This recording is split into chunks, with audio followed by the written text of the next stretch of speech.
Okay, thank you very much, and good morning, everyone. Today, my opportunity to present discourse and conversation, and this topic is really interesting. I hope that what I talk today can give some insightful point of view between discourse and conversations. And I'm just so surprised that this topic has been also chosen by Ulrike.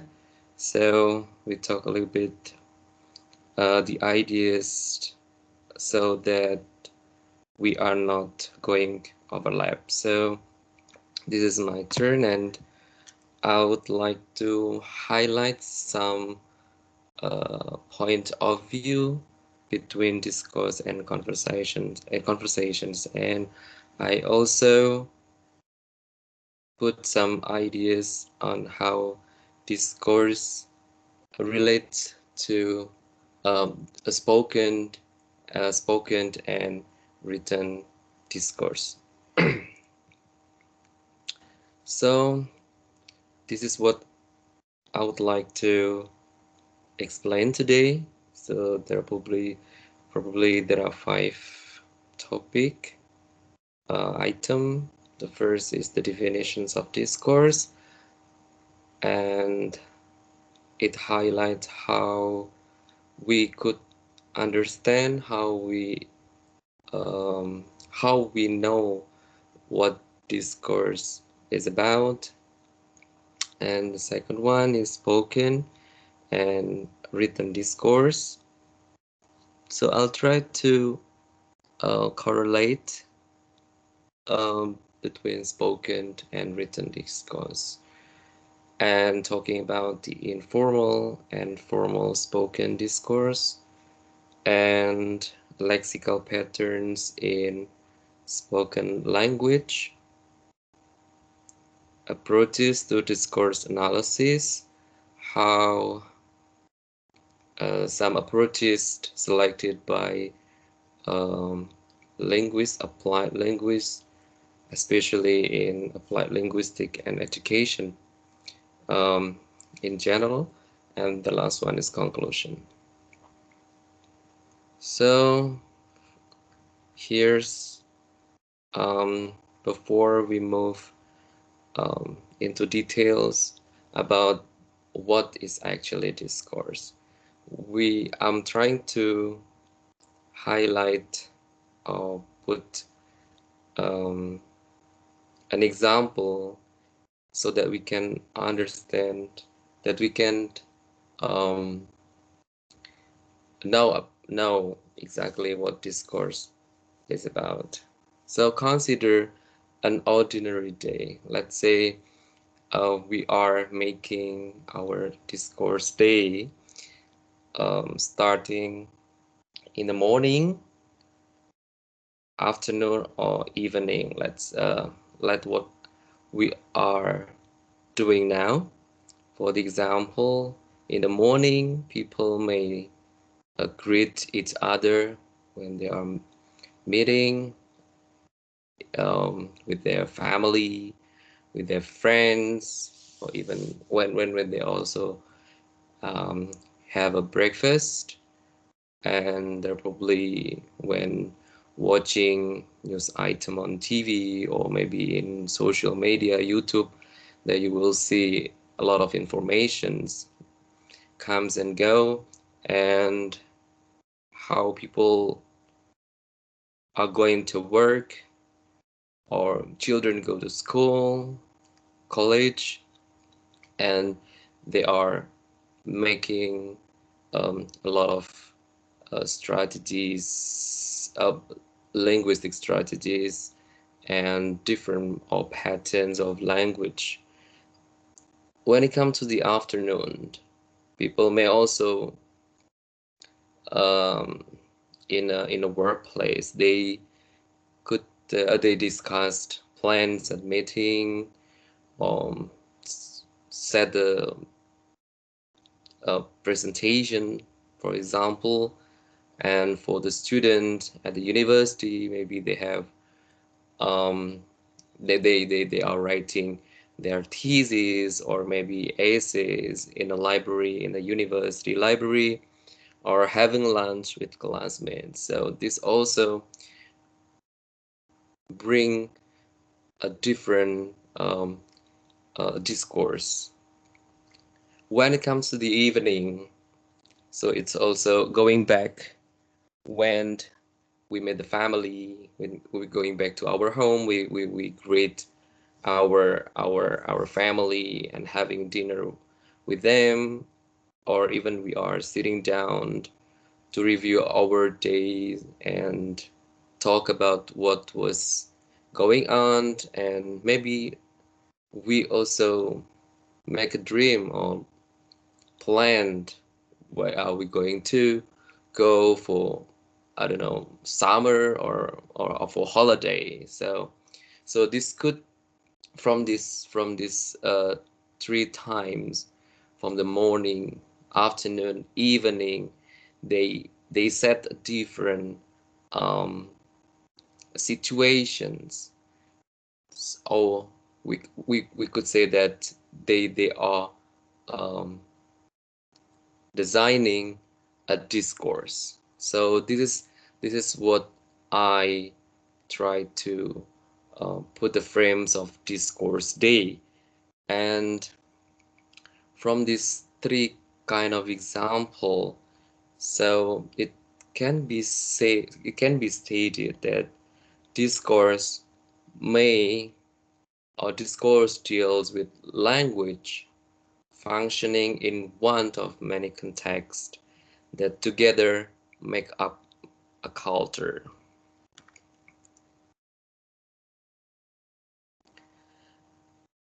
Further, discourse also relates to the diverse or the kinds of demands language, including various features and patterning, various features of patterning, as well as linguistic strategies.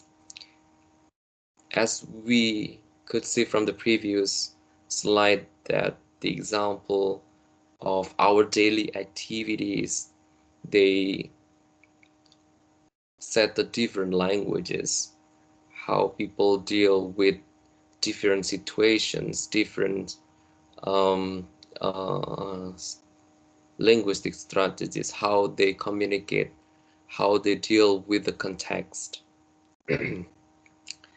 And in the field of applied linguistics, this it is really it has come to be known as discourse analysis. For applied linguists, or for the discourse analysis, they are investigating particularly in utterances, which mean that utterance is a sequences of words, both written or spoken in a specific context. So it's also going to be the part or the main concentrations of the discourse analysis. And the next topic that I would like to show you is how spoken and written discourse are uh, correlating each other, because when we talk about discourse, there could be two possible ideas, whether it is spoken or written discourse. When we talk about discourse analysis, they investigate these two categories, and it seems that in a previous it's there are opinion or there are ideas that written language or written discourse is highly structured than spoken language or spoken discourse. This idea has been stated by Betty in 1983 that saying spontaneous speech, or let's say spoken language, is unlike written text. It contains many mistakes. Sentences are usually brief, and indeed the whole fabric of verbal expressions, and it's full of hesitations and silences. So this idea this idea make a spoken language become more formless compared to written forms. But then uh, the imperfections of the idea of the previous statement between uh, the distinctions of spoken and written language is justified by Halliday's in 1985 that the imperfection is actually based on the analysis of written transcriptions of conversation. So he further um, stated that spoken language is actually highly elaborate organizations and grammatically intricate, though sometimes it feels like that um, the language used in spoken language is different from what we usually read and write.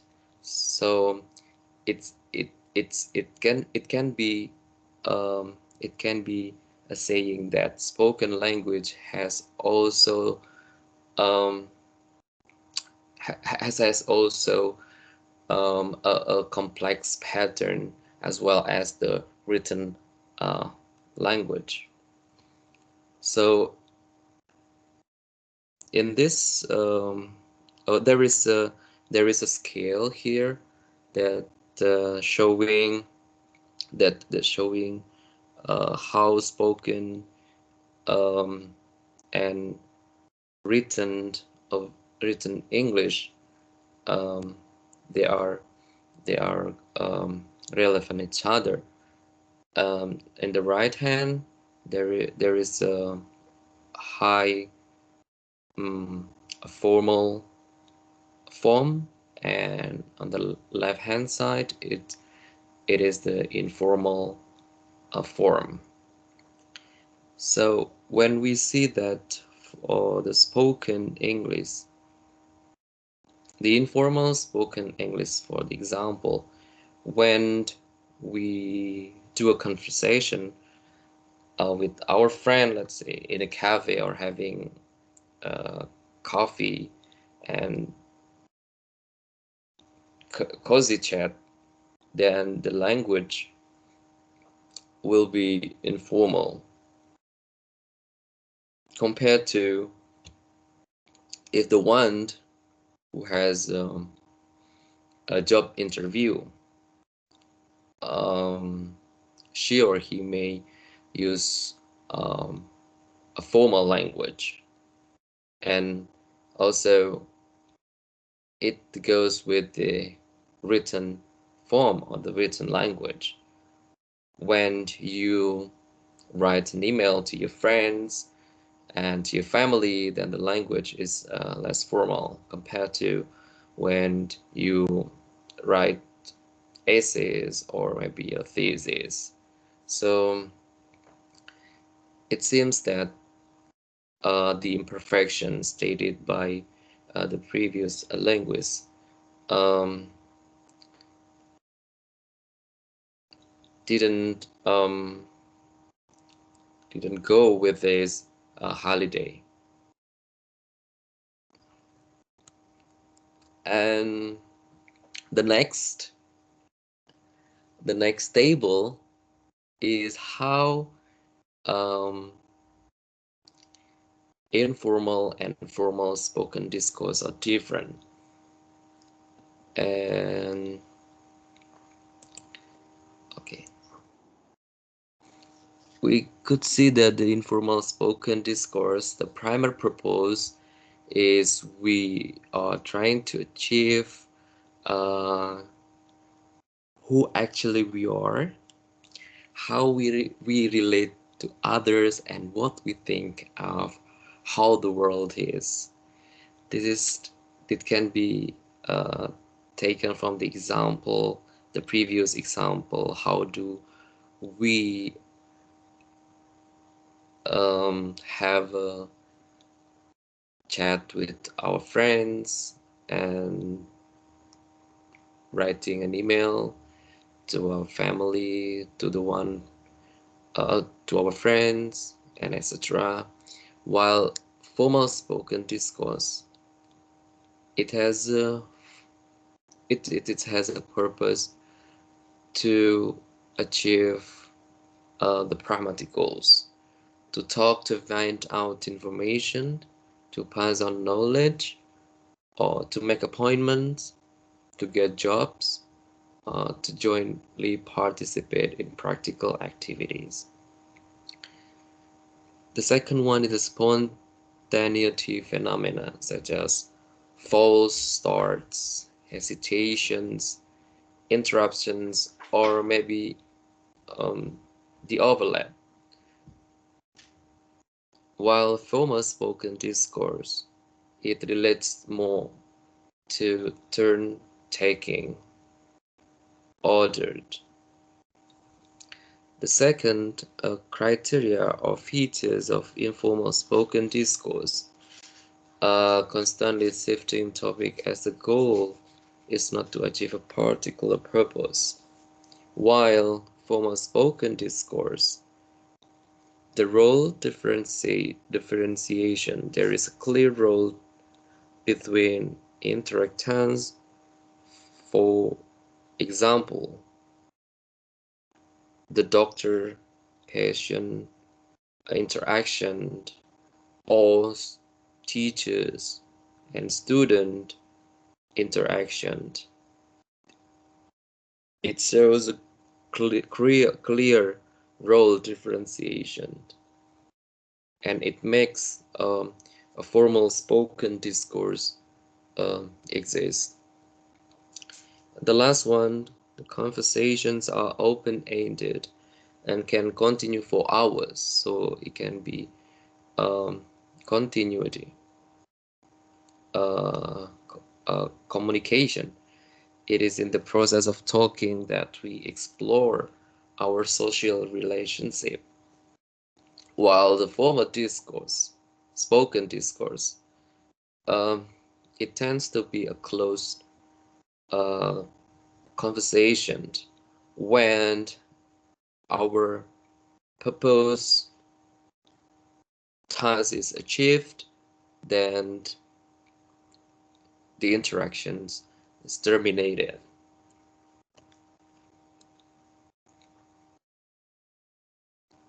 The next one is the lexical pattern in spoken language.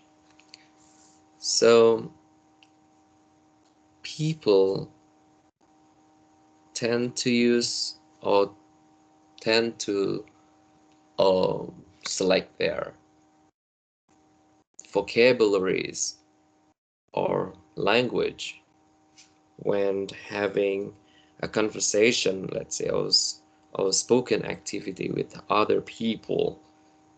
And as the listener, they will receive and try to interpret what what the word actually mean. And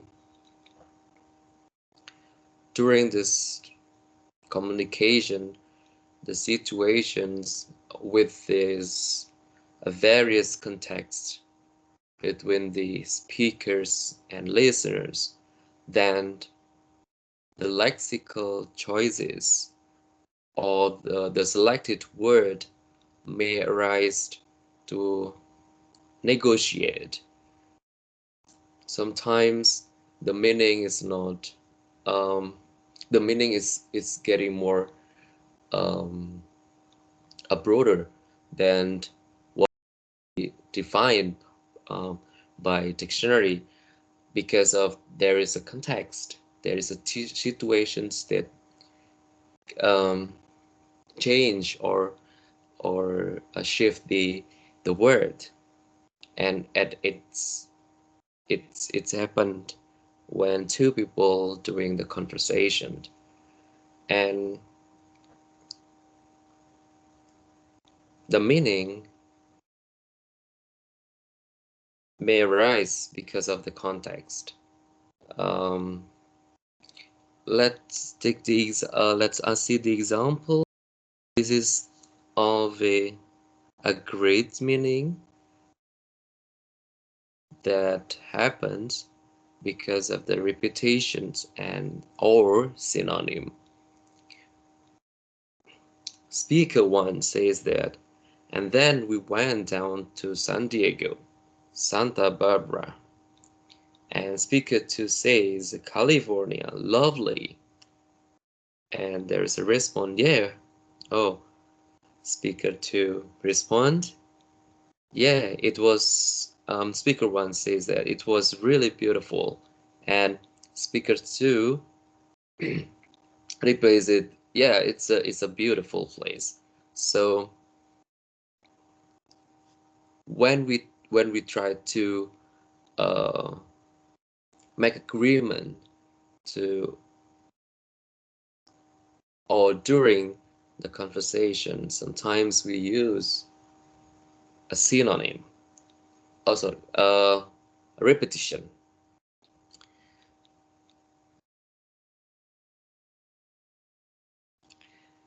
And there also a great meaning with synonym. This speaker one, um, uh, Alice, where did you get that skirt? Because I want one like that. And then speaker two says, isn't it lovely?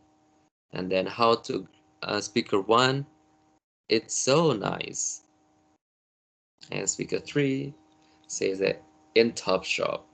So between speaker two and speaker one, there is a great meaning how they are expressing um, the lovely skirt, and the speaker wants to the speaker one says too, by using the synonym of lovely, which is nice. So the situations when people agree with the context, with the language, by using a different word, which is synonym, then the situation is known as relexicalization. And then there's also complex form, when speakers may use these two complex pattern interchangeably by using the repetitions and relexicalization. Let's take this. Let's us see the example. The speaker one says that, oh, look at the sky. Then speaker two says, oh, that's lovely. And then speaker one express with a different uh, vocabularies or different uh, lexical selection with gorgeous. Gorgeous, the sky is absolutely beautiful. And then the speaker two, by using the repetitions, means that, yeah, it's beautiful. So it's it's how the speakers uh, agree to express their opinion. So this is two previous example uh, showing how the lexical selections may arise in communication, and the meaning could be based on what is happening at the time because of the context by using synonym or the repetition. And these two forms showing the agreement between the speakers, and it also happened for some times that people may tend to not agree, or they have a opposite opinion by using uh, the synonyms too. So let us take the example, and it kind of this complex form, how speaker one and speaker two, they are not getting along. Uh, Speaker one said that I can take a bit of the burden of gym. Sometimes it's hard, but I sometimes really feel as though I'm bashing my head against a wall though. And then speaker two, well, it is hard, or it is hard, isn't it? It's not easy to go forward. So there's also here the opposite meaning between uh, the previous speakers and the speakers and the listeners. They are trying to, the speaker two tries to disagree with the speaker one by using hard and not easy, and um, it's a synonym. And then from the explanation of the examples, uh, we can see that the meaning connections, such as synonym or antonym or the opposites meaning, are relevant to speaker mental lexicon, and it can be a strategy to create meaning. This is a really quick process when people use the synonym in certain situations or communications to retrieve particular words in conversations. So it's going to be more challenge for the second language learners when they have to switch or use a synonym in a quick way. And the next part, I would like to talk about the approaches to discourse analysis. So I think it's going to be um, more relevant to our program, that the approaches that I'm showing here is based on what the applied linguistics and educations deal with. So actually there are some approaches to discourse analysis, but here's the most uh, contribution of put more having more contributions in those two fields of studies. There are four approaches that I've been showing. I would like to show sociology,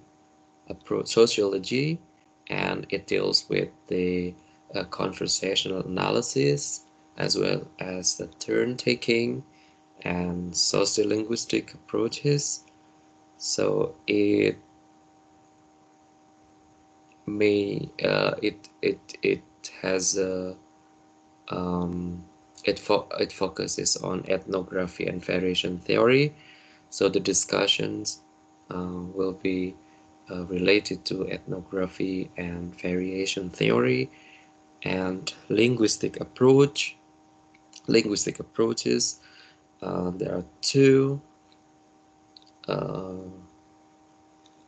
two ideas here: the Birmingham School and systemic functional linguistics, and the last one that I would like to highlight is the critical discourse analysis, the language ideology and power, as well as how genre construct the ideas of the language. So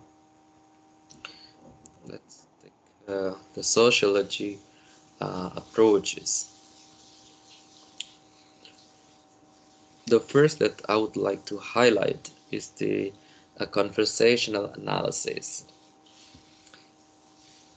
This is really interesting because conversational analysis deal with our daily interaction, details, organizations, people, or social communications with dealing with the dialogue that they are using, and spoken discourse of a very informal character. And the way how conversational analyze is appropriate and accessible resource for sociological inquiry. So it seems that the resource when using this approach may be easier, and it didn't take much effort because it deals with our everyday interaction. And this conversation analysis has fine-grained of key questions for the conversation. The first is, how do people take turns in conversation? The second one, how do people open and close conversations? And then, how do people launch a new topic or even a closed or one? Shift topic and extra, and how is it that conversation generally progresses satisfactorily from one utterance to the next. So this is the basic important questions dealing with the conversational analysis. And another important aspect in the sociological approaches is a turn-taking that take most important aspect in the analysis. So turn-taking is a basic unit of speech in conversational analysis. The definitions of turn-taking can be a speaker speak and a turned and when another speaker takes a turn. So it deals with how speakers cooperate, how speakers try to nominate another speaker to speak. When someone starts speaking, then the others are listening, and when the speakers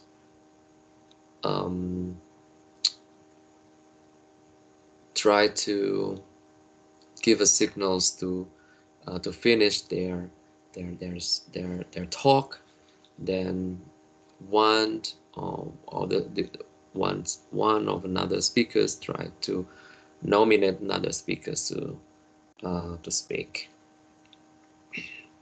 And the basic rules or turn taking is who speaks when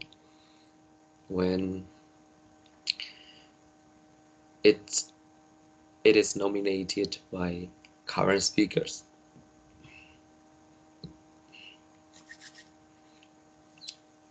But then there may be sometimes that the conversations between the speakers, among the speakers, are silent. But then this is the time for doing self-selections. So someone may nominate her or himself to speak. And the features for nomination. There's an example here. If I may ask questions of the panel, can I speak? So it indicate that we are trying to nominate to speak.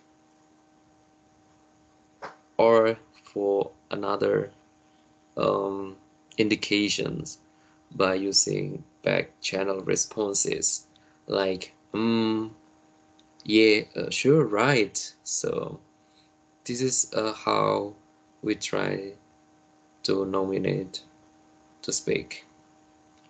And it's also to be the indications for the interlocutor to predict when another speakers ends or turns to nominate in a conversation. This could also be happening that in conversation people may overlap. They start speaking, or he or she starts speaking when another speaker is still talking. So this is how the turn taking deal with.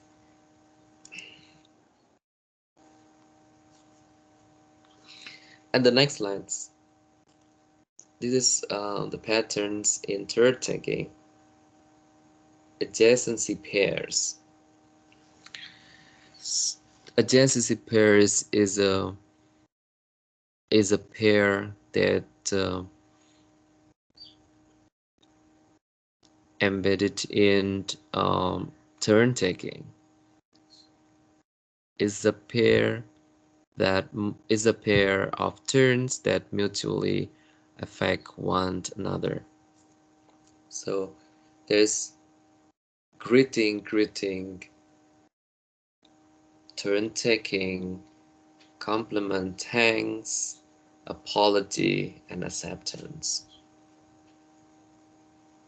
Adjacency pair involves first and second pair part.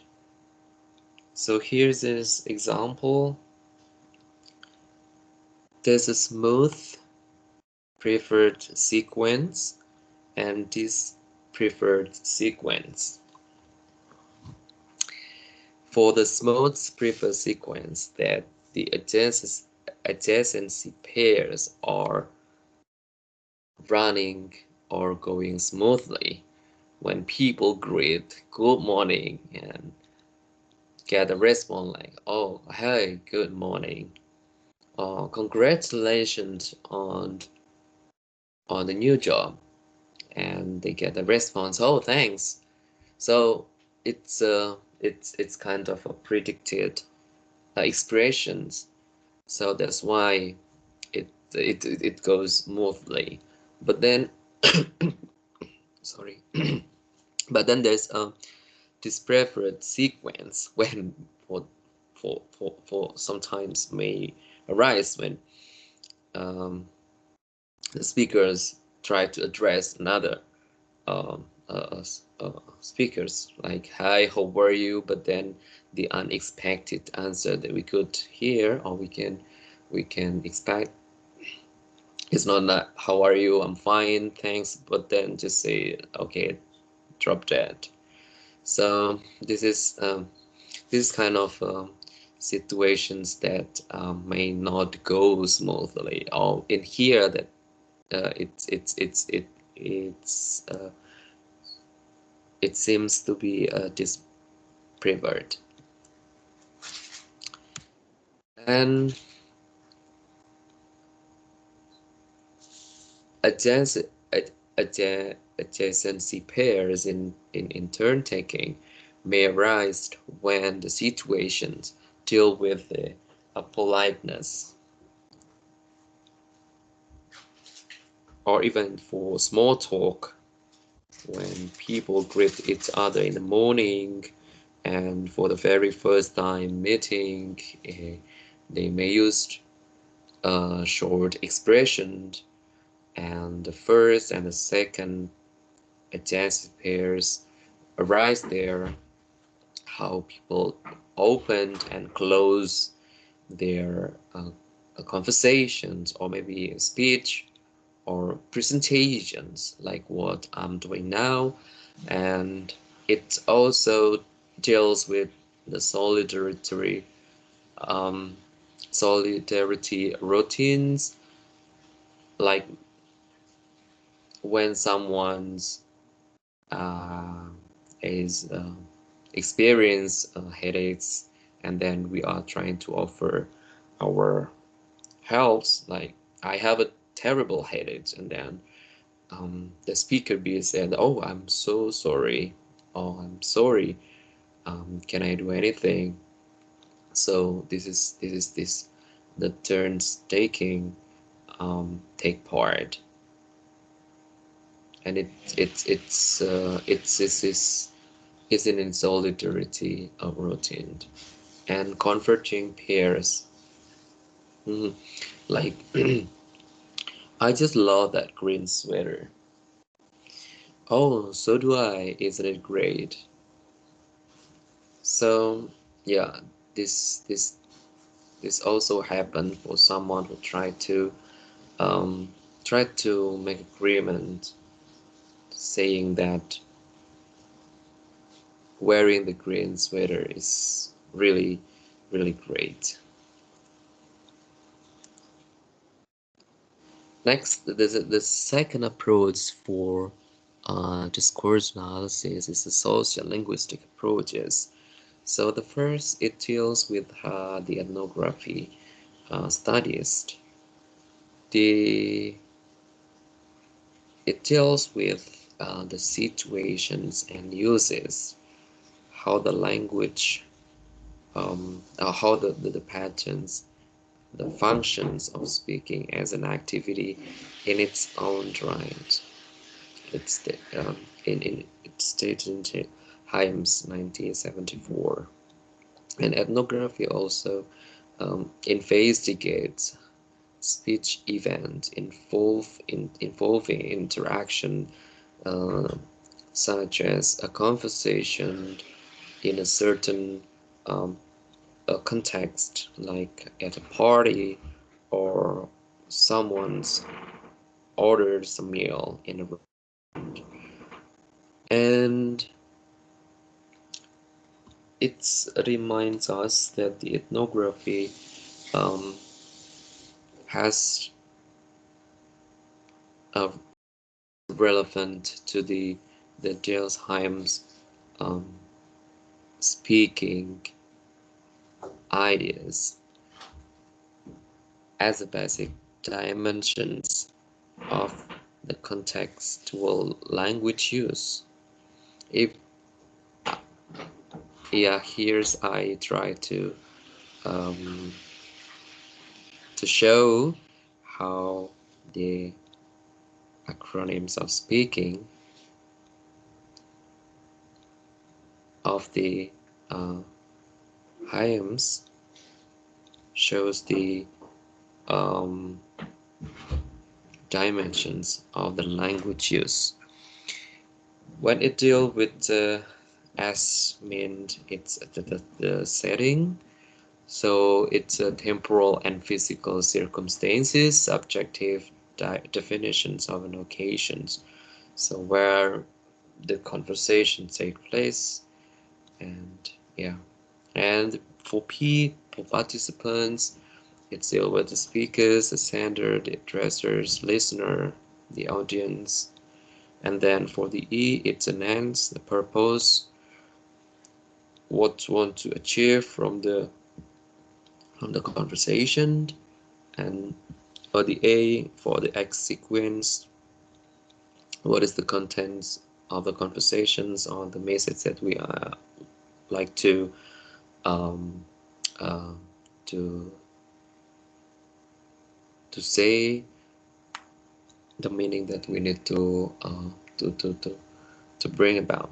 And the key for the manner, and for the I, for the instrumentalities, how the channel of verbal and nonverbal or physical forms of speech drawn from community repertoires, and for the norms, and for the norms of interaction and interpretations, whether it is specific properties or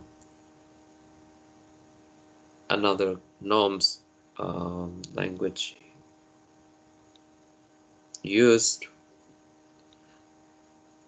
It deals with the cultural belief system, and G is for the genre, so how the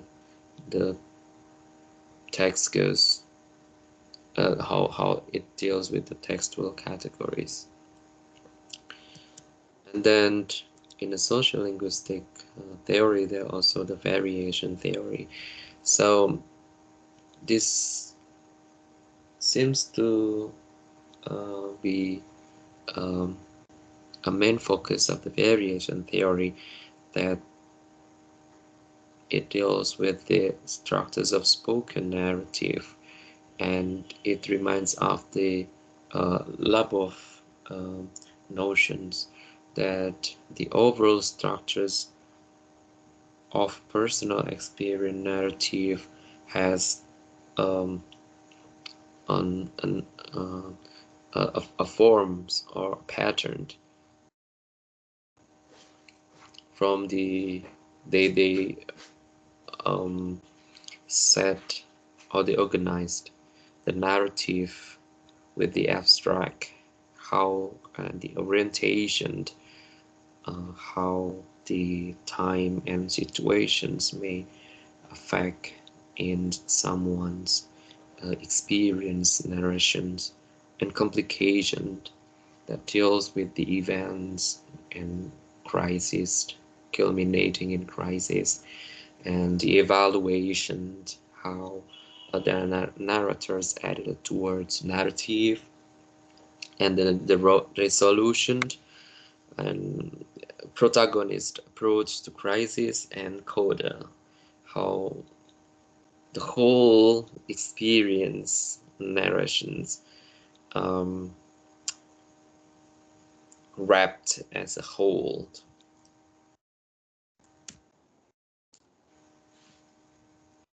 And then another approach for discourse analysis is the linguistic approaches. So these two approaches that may contribute on applied linguistic and the education studies. The Birmingham School. Why it's called the Birmingham Schools? Yeah, it's initialed or it developed by the Sinclair and Coulthard in 1975 when they investigate the classroom interaction by by doing tape recorded mother tongue classes, and this approach is classified as the traditional class when the situations at the time was the teacher-centered learning, which means that teachers explain or teachers give questions and then student answered, and yeah, the pupil answer the teacher's questions, so the attention's put more on the teachers in front of the class. So based on these situations, then it raises the classroom discourse. Okay, this is one of the examples from the extract of the recorder that they did at the time when teachers and students do interactions. The T means the teachers, P means the pupils. So let's take now then, as the teachers mentioned, I've got something here. Two hands up. What's that? What is it? And then one student says, so it's a seal. Yes, it is a seal. What do we do with seal? Cut wood. Yes, you are studying up though. So what do we do with the seal? Marvelate. Cut wood. We cut wood. So this extra interactions can be illustrated here in a table. The Sinclair and Coulthard model involves the classroom lesson phases and the eliciting exchange, which is known as the IRF model. The classroom lesson phases, they start with the transactions and then the exchange and move and next. And for the transactions, the discourse marker occurs in the interactions, like now then and right, and exchange the question answer feedback given by the teachers to the students, and they are they use in a same time. And then there is a move, this the single actions of questions or answering and feeding back, and the asked and the nominating someone to speak. And the eliciting exchange model, this category exists in the three parts, the I, R, and F model. So it starts with the initiating move, and then the how respond move, and then follow up move. So this is an example, another example of the IRF model of conversation. The T, the teacher says that, how do we use a thermometer, Jenny? This is the start initiating to for someone to give the response, and then students mentioned that put it in your mouth. This is the response of the initiating the first sentence, and then the teachers follow the response up by you put it in your mouth. So this is the actual goals of the Birmingham School's model. And then is really another approach that's really familiar, that looks familiar among us, that is systemic functional linguistics. It has a social orientation, and it describes the relationship of language, text, and social life. And systemic functional linguistics, or the SFL, explained the natures as well as the organizations of language according to what it has to do. So this example, excuse me, do you know the way to the Pazmany campus? This example serves the purpose of asking for the directions.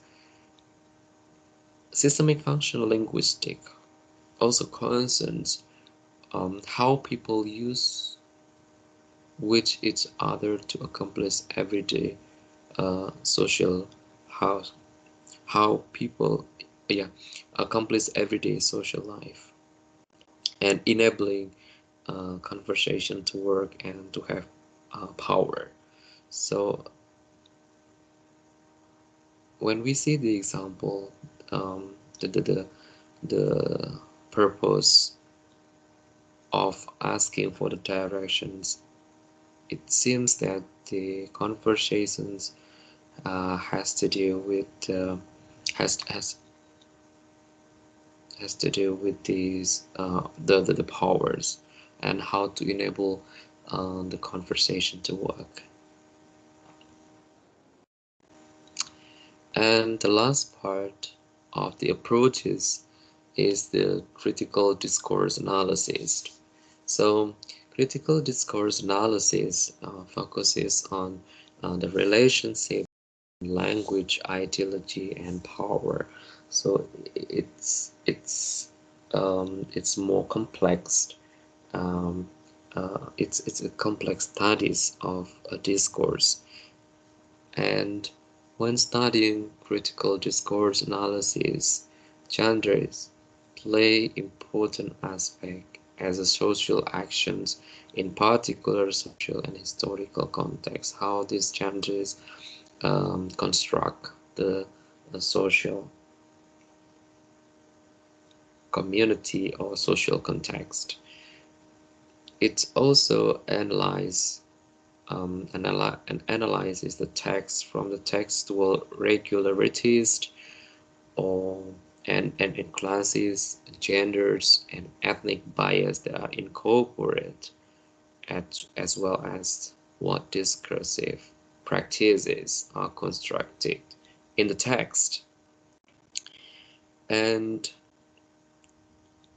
when we are working with this approach, we may deal much with the genre that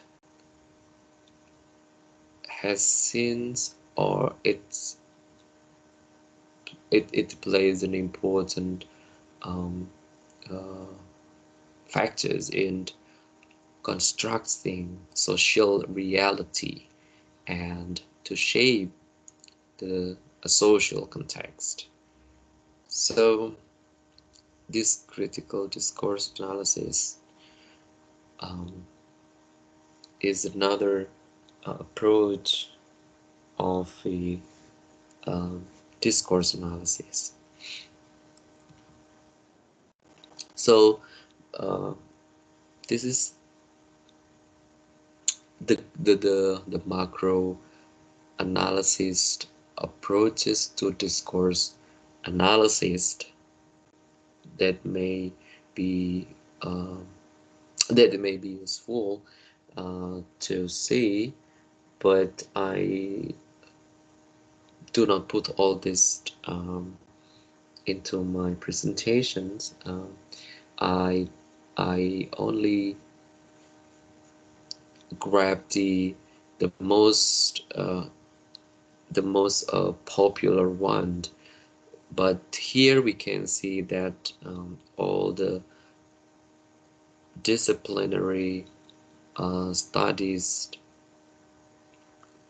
categorize how the approach, like sociology, sociolinguistic, philosophy, and linguistic, and the last is artificial intelligence. So I come to my conclusions for my talk today, that discourse is a important aspect in our life, so we may not exclude it, and we could see it, we could analyze this what's it context, situations, the different situations, different contexts that build discourse, and it becomes the natures of our culture. And it is not possible to exclude the existence of discourse that plays a major contribution to our social relations and communications, both dealing with spoken or written language. The notions of spoken discourse, based on applied linguist claim, lead to current understanding of how this field works in a wide range of social level. And the demonstrations of spoken and written language is distinctly independent, and it's open to investigate via the proposed approaches that by and large apply successfully in the fields studies of applied linguistics and education. And I think that's all for my presentations today. Thank you, and I welcome if you have any questions or feedback. Thank you. Thank you very much, Daddy. Do you have any questions? I'm asking the others first, so they can have an opportunity to ask. Aisha, please. Yes, Professor. Okay, Daddy, thank you very much for your insightful presentation. I have a number of questions. So my first question is, how do you link discourse analysis to psycholinguistics? How can you show to us that these two branches of applied linguistics are interrelated? Okay. Yeah, thank you very much for the question. So I might think that how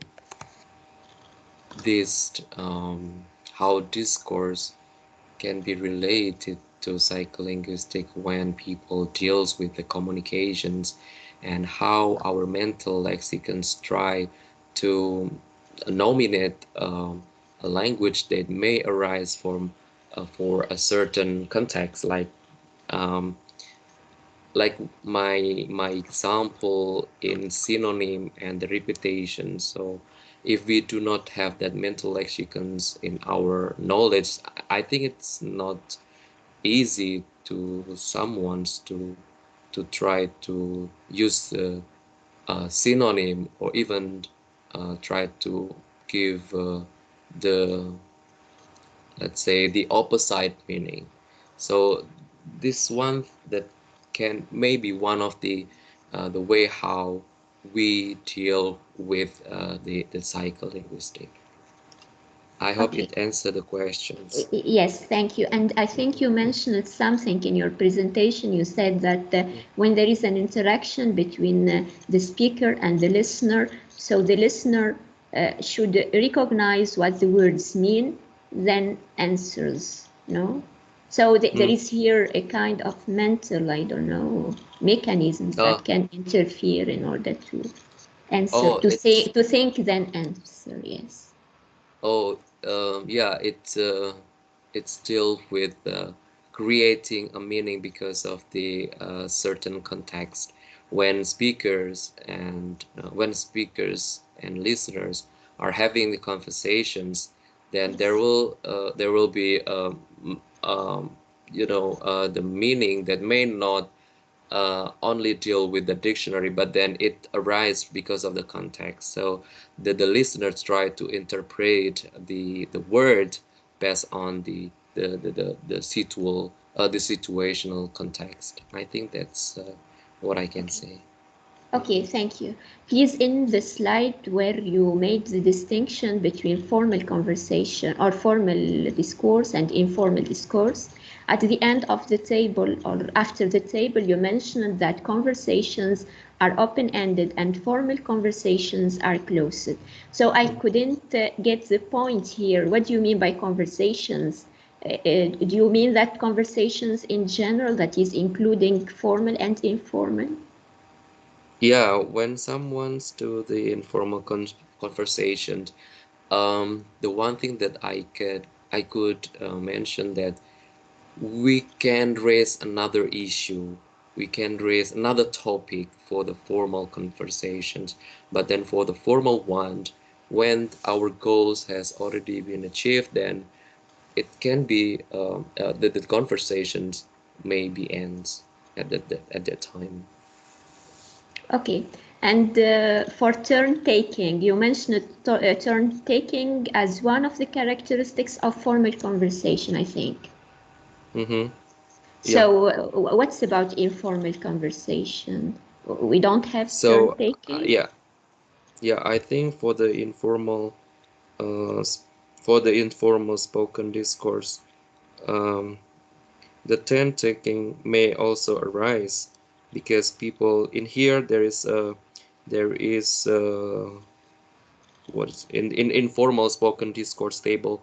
I mentioned that spontaneity phenomena such as false start, hesitation, interruption, and overlap. So maybe the turn taking also plays in informal spoken discourse, but then it's not in ordered organizations compared to the formal one. Yes, yes. And my last question, I'm sorry. So you mentioned different approaches. You mentioned different approaches of discourse analysis, including the sociolinguistics, the linguistics approach, etc.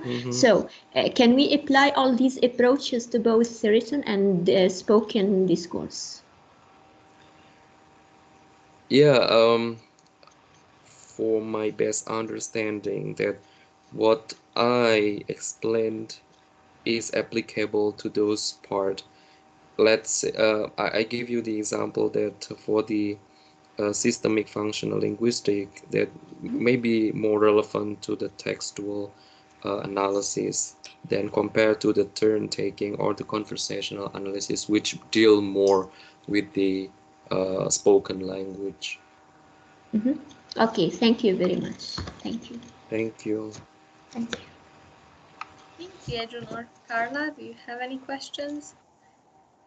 Comments to Daddy? Daddy, thank you very much.